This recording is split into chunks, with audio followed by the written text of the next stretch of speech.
പുതിയൊരു വീഡിയോയിലേക്ക് എല്ലാവർക്കും സ്വാഗതം. ഇന്ന് മലബാർ രുചിയിൽ ഒരു ചെമ്മീൻ ചോറുണ്ടാക്കാം.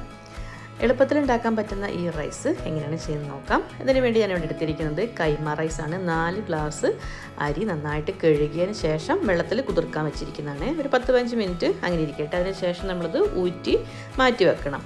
ഇനി വേണ്ടത് നല്ല ചെമ്മീനാണ്. ഇവിടെ 1/2 കിലോ ചെമ്മീൻ എടുത്തിട്ടുണ്ട്. അതിനെ 2 ഭാഗമാക്കി മാറ്റിയിട്ടുണ്ട്. തലയോട് കൂടിയാണ് ഞാൻ എടുക്കുന്നത്. പിന്നെ ബാക്കിയുള്ളൊരു പകുതി ഭാഗം തല സെപ്പറേറ്റ് വെച്ചിട്ടുണ്ട്. ബാക്കി എൻ്റെ ഫ്ലഷ് ഒന്ന് കട്ട് ചെയ്ത് വെച്ചിട്ടുണ്ട്. കുറച്ച് വലിപ്പം കൂടിയ ചെമ്മീനായതുകൊണ്ട് ഞാനൊന്ന് മുറിച്ച് വെച്ചിട്ടുണ്ട്. അപ്പോൾ എപ്പോഴും എടുക്കുമ്പോൾ നല്ല ഫ്രഷ് ആയിട്ടുള്ള ചെമ്മീൻ മാത്രം എടുക്കാൻ നോക്കണം ഈ റൈസ് ഉണ്ടാക്കുമ്പോൾ. കാരണം അതിനൊരു പഴക്കം ചെന്നിട്ടുണ്ടെങ്കിൽ ആ ഒരു സ്മെല്ലൂടെ നമ്മുടെ ആ ഒരു റൈസിലേക്ക് വരും. അപ്പോൾ നമുക്ക് കഴിക്കുമ്പോഴും അത്ര രുചിയൊന്നും അത്ര തോന്നണമെന്നില്ല. അപ്പോൾ ഇത് നമുക്ക് സ്റ്റോക്ക് ഉണ്ടാക്കാൻ വേണ്ടിയിട്ടാണ് ഈ ഒരു തല എടുത്ത് വെച്ചിരിക്കുന്നത്. കുറച്ച് മതി കേട്ടോ, ഫുള്ളും എടുത്ത് സ്റ്റോക്ക് ഉണ്ടാക്കണമെന്നില്ല.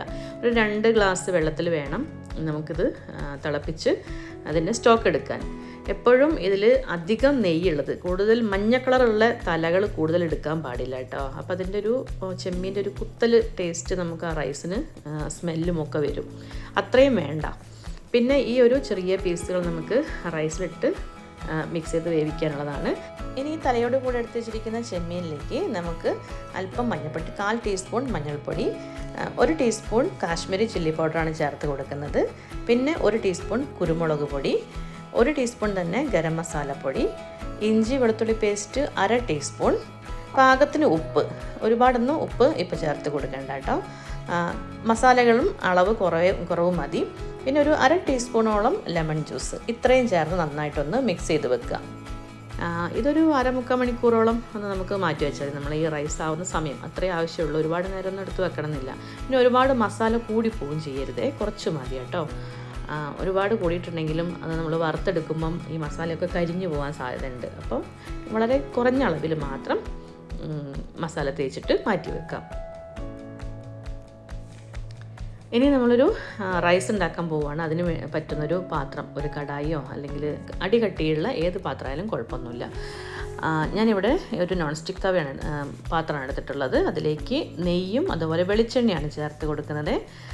അപ്പോഴാണ് ഈ റൈസിന് ടേസ്റ്റ് ഉണ്ടാവും കേട്ടോ, വെളിച്ചെണ്ണയിൽ ചെയ്യുമ്പോൾ. ഇനി കുറച്ച് സ്പൈസസാണ് നമുക്ക് ഇട്ട് കൊടുക്കേണ്ടത്. പെരിഞ്ജീരകം, പട്ട, ഗ്രാമ്പു, ഏലക്ക, ഇത്രയാണ് ഞാൻ ചേർത്ത് കൊടുത്തിരിക്കുന്നത്. ഇതൊന്ന് മൂത്ത് വരട്ടെ. അതിനുശേഷം അതിലേക്ക് ഒരു സവാള ഫുള്ളായിട്ടുണ്ട് കേട്ടോ. അത് നെരിതായിട്ട് അരിഞ്ഞത് ആണ് ചേർത്ത് കൊടുത്തിട്ടുള്ളത്. നന്നായിട്ടൊന്ന് വഴറ്റി എടുക്കണം. അതിലേക്ക് കറിവേപ്പില കൂടെ ചേർത്ത് കൊടുക്കുക. നന്നായിട്ടൊന്ന് വഴന്നതിന് ശേഷമാണ് ബാക്കി ചേരുവയായിട്ടുള്ള മല്ലിയിലയും അതുപോലെ തന്നെ ഇഞ്ചി വെളുത്തുള്ളി പേസ്റ്റും ചേർത്ത് കൊടുക്കുന്നത്. ഇത് നന്നായിട്ട് മൂത്ത് മണം വരണം കേട്ടോ. നല്ലതായിട്ട് തന്നെ ആയതിനു ശേഷം നമുക്കിതിനകത്തേക്ക് ഒരു തക്കാളി നല്ല പഴുത്തത്, അതല്ല എങ്കിൽ ചെറിയ തക്കാളി ആണെങ്കിൽ 2 എടുക്കണേ. ഇത് വലുതായതുകൊണ്ട് ഞാൻ ഒറ്റൊന്നേ എടുത്തിട്ടുള്ളൂ. പിന്നെ എരിവിന് ആവശ്യത്തിനുള്ള പച്ചമുളക് ഒരുപാട് ഇടണ്ട. ഞാനിവിടെ അത്യാവശ്യം എരിവുള്ളതായതുകൊണ്ട് ഒറ്റ പച്ചമുളക് മാത്രമേ ചേർത്തിട്ടുള്ളൂ. ഇനി ഇത് നന്നായിട്ട് വെന്ത് നല്ല തക്കാളീൻ്റെയൊക്കെ ആ ഒരു പച്ചച്ചവ് മാറി ഇതിലേക്ക് അലിഞ്ഞ് ചേർന്ന പാകത്തിന് വേണം വേവിച്ചെടുക്കാൻ. അപ്പോൾ ഒരു സൈഡിൽ ഞാൻ ചെമ്മീൻ്റെ തല വേവിച്ചെടുക്കുന്നുണ്ട്. അപ്പോൾ ഇടയ്ക്കൊന്ന് ഇളക്കി കൊടുക്കണം കേട്ടോ. അത് തക്കാളി ഒന്ന് വെന്ത് ഉടയുന്നത് വരെ.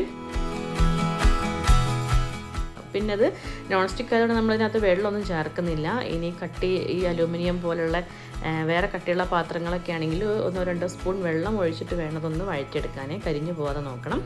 നന്നായി വഴഞ്ഞ് കഴിഞ്ഞിട്ടുണ്ടെങ്കിൽ അതിലേക്ക് അല്പം മഞ്ഞൾപ്പൊടിയും അതുപോലെ എരിവുള്ള മുളക് പൊടിയും, മല്ലിപ്പൊടി കുറച്ചധികം വേണേ, ഒരു 2-3 സ്പൂൺ മല്ലിപ്പൊടി, പിന്നെ ഗരം മസാല, കൂടെ തന്നെ കുറച്ച് പെരിഞ്ജീരകപ്പൊടി കൂടെ ചേർത്ത് കൊടുക്കുക, പിന്നെ കുരുമുളക് പൊടി. അപ്പോൾ ഇത്രയും പൊടികൾ നമ്മൾ ശ്രദ്ധിക്കണം. ഇത് മസാലയ്ക്കുള്ളത് ആണ്. അപ്പോൾ അതനുസരിച്ച് നമ്മൾ ഇട്ട് കൊടുക്കണം. ഞാനെടുത്ത അളവുകൾ മൊത്തം ഞാനൊരു ഡിസ്ക്രിപ്ഷനിൽ കൊടുക്കുന്നുണ്ട് കേട്ടോ, എല്ലാ ഡീറ്റെയിൽസും. അപ്പോൾ അതൊന്ന് ചെക്ക് ചെയ്താൽ മതി. എപ്പോഴും മസാല കുറച്ചിട്ട് വേണം ചെയ്യാൻ, അത് മാത്രം ശ്രദ്ധിക്കുക. ഇനി ഇതിലേക്ക് ആ മസാല നന്നായിട്ട് മൂത്തതിന് ശേഷം മാത്രം കട്ട് ചെയ്ത് വെച്ചിരിക്കുന്ന ചെമ്മീൻ, ഇത് വലുതായതുകൊണ്ടാണ് ഞാൻ കട്ട് ചെയ്തിട്ടുള്ളത്.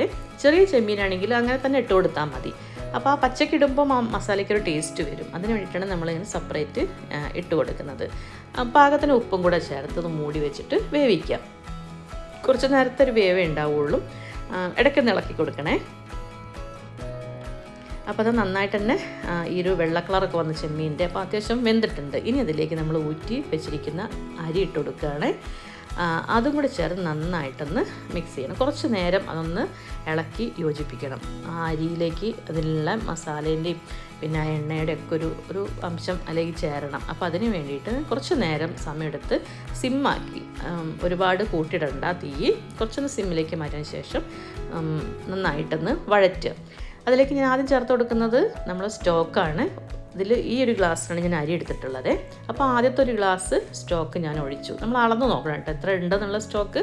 അപ്പോൾ അതനുസരിച്ച് എടുത്താൽ മതി. ഒരുപാട് കൂടുതൽ സ്റ്റോക്ക് ഒഴിക്കേണ്ട. ഞാൻ ഒറ്റ ഗ്ലാസ്സേ എടുത്തിട്ടുള്ളൂ. ഇനി ബാക്കി നമ്മൾ സാദാ വെള്ളമാണ് ഉപയോഗിച്ചിട്ടുള്ളത് കേട്ടോ.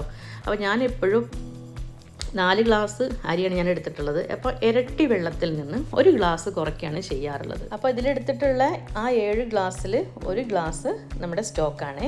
അപ്പോൾ അത്രയും ചേർത്ത് പിന്നെ അതിൽ പാകത്തിന് ഉപ്പും ചെറുനാരങ്ങ നീരും കൂടെ ചേർത്ത് നന്നായിട്ടൊന്ന് ഇളക്കിയതിന് ശേഷം ഒരു മീഡിയം ഫ്ലെയിമിൽ മൂടി വെച്ച് വേവിച്ചെടുക്കുക. ഇടയ്ക്കൊന്ന് ഇളക്കി കൊടുക്കണേ. ഒന്ന് റൈസൊക്കെ വറ്റി വരുമ്പോൾ ഒരു 1-2 പ്രാവശ്യം ഒന്ന് ഇളക്കിയിട്ട് കൊടുക്കണം.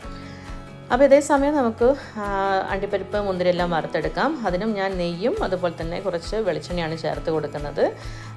സവാളയും ചേർത്ത് ഫ്രൈ ചെയ്തെടുക്കണേ. ഞാൻ ഓൾറെഡി ഇവിടെ ആക്കി വെച്ചിരുന്നു, അതുകൊണ്ട് ഞാനിപ്പം അത് വറക്കുന്നില്ല. ഇനി ഇതേ പാനിലേക്ക് തന്നെ അല്പം കൂടെ നെയ്യും വെളിച്ചെണ്ണയും ചേർത്ത് കൊടുത്ത് നമുക്ക് ആ പുരട്ടി വെച്ചിരിക്കുന്ന മീനുണ്ടല്ലോ, മസാല തേച്ച് വെച്ചിരിക്കുന്നത്, അത് ഇട്ടിട്ട് വറുത്തെടുക്കാം. ഒരുപാട് ഡ്രൈ ആക്കിയിട്ട് വറുത്തെടുക്കരുത്.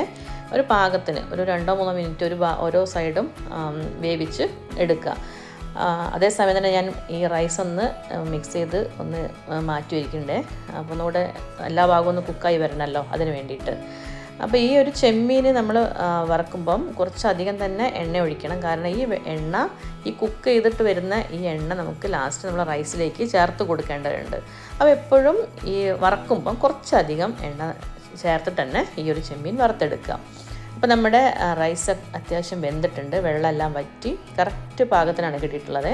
പക്ഷേ ഇതിലൊന്നും അധികം എണ്ണയില്ല കേട്ടോ. ഈ റൈസിലധികം എണ്ണയുടെ ആ ഒരു മയം ഇല്ല, ശരിക്ക് ഡ്രൈ ആയിട്ട് തന്നെയാണ് ഇരിക്കുന്നത്. അതുകൊണ്ട് തന്നെ നമുക്ക് ഇനി ചേർത്ത് കൊടുക്കുമ്പോഴും ഒട്ടും എണ്ണ അധികമാവില്ല. അതനുസരിച്ച് വേണം നമ്മളത് അഡ്ജസ്റ്റ് ചെയ്ത് വെക്കാൻ. ഈ റൈസിന് ചെറിയൊരു എണ്ണമയം വേണം, ഒരുപാട് ഡ്രൈ ആയിട്ടല്ല വേണ്ടത്. അതെപ്പോഴും ശ്രദ്ധിക്കണേ. അപ്പോൾ നമ്മൾ കുക്ക് ചെയ്തിരിക്കുന്ന ആ ഒരു ചെമ്മീൻ്റെ എണ്ണയാകുമ്പോൾ കുറച്ചുകൂടെ ടേസ്റ്റ് കൂടും. അപ്പോൾ അതേ ഈ ഒരു ചെമ്മീനെല്ലാം ആയിട്ടുണ്ട്. അതെല്ലാം മാറ്റി വെച്ചു. അപ്പോൾ ബാക്കി വന്ന ആ എണ്ണ ഉണ്ടല്ലോ, അതിൻ്റെ ആ ഒരു മസാല കരിഞ്ഞതൊന്നും എടുക്കണ്ട. അങ്ങനെ ആകുമ്പോൾ എടുക്കാൻ പാടില്ല. അതിന് ഊറ്റിയിട്ട് വേണം എടുക്കാൻ. ഇപ്പോൾ ഞാൻ ഉണ്ടാക്കിയിട്ടുള്ള ഈ മസാല കരിഞ്ഞിട്ടൊന്നുമില്ല, നല്ല രീതിയിൽ തന്നെ എനിക്ക് കിട്ടിയിട്ടുണ്ട്. അപ്പോൾ ബാക്കിയുള്ള ആ എണ്ണ അതിന് മുകളിൽ ഒഴിച്ചു കൊടുക്കുകയാണ്. അപ്പോൾ ഈ കുക്കായിട്ടുണ്ട്. റൈസെല്ലാം വെന്തതിന് ശേഷം കേട്ടോ അതെല്ലാം ചെയ്യേണ്ടത്. ഇതിലേക്ക് ഗരം മസാല പൗഡറും അതുപോലെ മല്ലിയിലയും പുതിനയില ചേർക്കരുത് കേട്ടോ. അപ്പം ബിരിയാണിയുടെ ഒരു ടേസ്റ്റാണ് വരിക. വറുത്ത് വെച്ചിരിക്കുന്ന അണ്ടിപ്പരിപ്പ്, മുന്തിരി, അതുപോലെ സവാള, പിന്നെ അല്പം നെയ്യും കൂടെ വേണേ. നല്ല നെയ്യ് 1 സ്പൂൺ മതി, ഒരുപാടൊന്നും വേണ്ട. പിന്നെ വറുത്ത് വെച്ചിരിക്കുന്ന ചെമ്മീനും കൂടെ ചേർത്ത് കൊടുക്കുക. എല്ലാം കൂടെ അത്യാവശ്യം നല്ല രീതിയിൽ തന്നെ മിക്സ് ചെയ്യണം കേട്ടോ. എല്ലാ ഭാഗത്തേക്കും എല്ലാ ഇൻഗ്രീഡിയൻസും എത്തുന്ന രീതിയിൽ മെല്ലെ വേണം മിക്സ് ചെയ്തെടുക്കാൻ. അപ്പോൾ അതുകൂടെ ഈ ചോറൊന്നും ഉടഞ്ഞു പോവാതെ കേട്ടോ, അതുകൂടെ ശ്രദ്ധിക്കണേ. അപ്പോൾ കണ്ടോ, നല്ല അത്രയ്ക്കൊന്നും ഒരു എണ്ണയോ കാര്യങ്ങളോ ഒന്നും നമുക്ക് കാണാൻ കഴിയില്ല. ഇത്രയൊക്കെ ചെയ്തിട്ടും അതിൽ ആ ഒരു എണ്ണമയം ഉണ്ടാവില്ല. പക്ഷേ ഇത്രയെങ്കിലും വേണം. അപ്പോൾ മാത്രമാണ് നമ്മുടെ ഈ ഒരു ചെമ്മീൻ ചോറ് ടേസ്റ്റ് ആവുള്ളൂ. അത് ശ്രദ്ധിക്കണേ. നമുക്ക് മിക്സ് ചെയ്ത് ഒന്ന് ടേസ്റ്റ് ചെയ്യുമ്പോൾ അറിയാം നമുക്ക് എന്തൊക്കെയാണ് ഇതിൽ കുറവുള്ളതെന്ന്. അപ്പോൾ അതനുസരിച്ച് നമുക്ക് ഇനി മല്ലിയില വേണമെങ്കിൽ ഇനി ചേർത്ത് കൊടുക്കാം. അതുപോലെ ഗരം മസാല ചേർത്ത് കൊടുക്കാം. ഒക്കെ നമ്മുടെ ഇഷ്ടം. അപ്പോൾ ഇത്രയേ ഉള്ളൂ നമ്മുടെ ചെമ്മീൻ ചോറ്. അപ്പോൾ നല്ല ടേസ്റ്റി ആയിട്ടുള്ള ചെമ്മീൻ ചോറാണ്. ഒന്ന് ട്രൈ ചെയ്ത് നോക്കണ്ട. ഈ ഒരു രീതിയിൽ നിങ്ങൾ ചെയ്ത് നോക്കിയിട്ടില്ലെങ്കിൽ ഈ ഒരു ടിപ്സും കാര്യങ്ങളൊക്കെ വെച്ചൊന്ന് ചെയ്ത് നോക്കൂ, നല്ല ടേസ്റ്റ് ആയിരിക്കും. അപ്പോൾ റെസിപ്പി ഇഷ്ടപ്പെട്ട ഒന്ന് ലൈക്ക് ചെയ്യാനും ഷെയർ ചെയ്യാനും മറക്കല്ലേ. ഇനി പുതിയൊരു റെസിപ്പിയായിട്ട് കാണുന്നതുവരെ എല്ലാവർക്കും നന്ദി.